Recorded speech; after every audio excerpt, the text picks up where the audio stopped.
Camille Pinet, je suis monitrice éducatrice au foyer d'hébergement depuis septembre. Vincent Chagny, moniteur et éducateur également. Donc je suis arrivé au foyer d'hébergement en mars 2020, au tout début du confinement.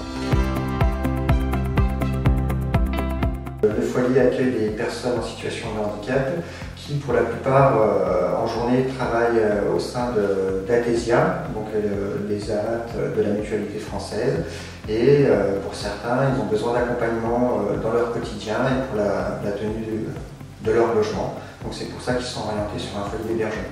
Sur les 31 adultes, c'est vraiment un accompagnement individualisé, tant au niveau par l'équipe éducative qu'au sein du pôle travail, parce que pour certains ils sont à temps plein au travail, pour d'autres ils sont à mi-temps ou à 80%, et pour d'autres ils sont définitivement sortis du monde du travail.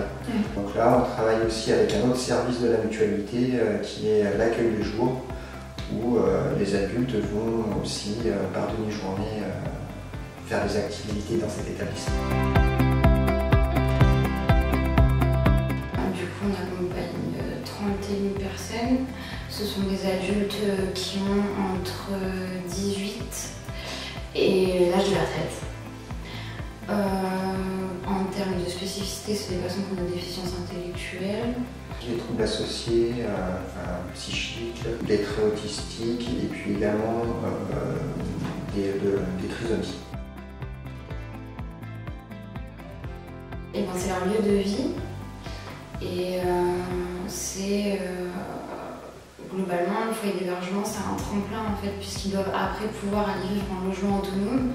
Et nous, notre travail, ça va être de leur apporter des compétences, des outils pour pouvoir aller vivre en appartement. Sur l'équipe éducative, on est 6,5 équivalents temps plein.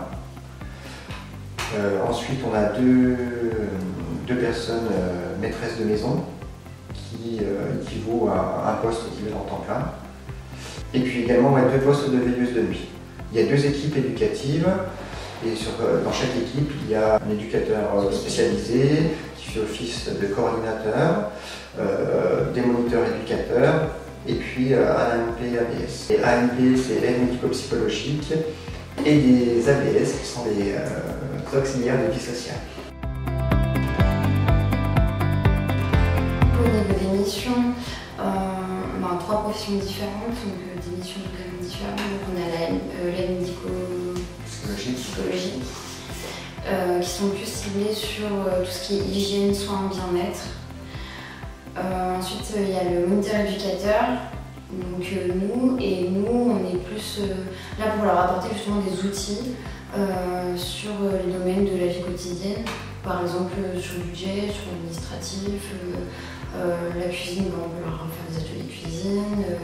Et ensuite, il y a l'éducateur spécialisé qui lui a un poste de coordinateur. Et son travail à lui, c'est de rassembler un peu toutes les informations liées à l'usager et de faire le lien avec tous les partenaires qui sont la famille, les mandataires judiciaires, et puis le travail parfois. Il doit garantir la mise en place du projet individualisé.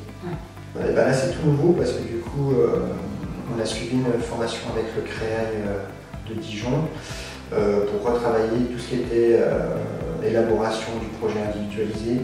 Donc là, c'est quelque chose qui est bien formalisé, avec les différentes étapes qui sont bien marquées et où dedans, il y a une grande part d'implication de l'adulte.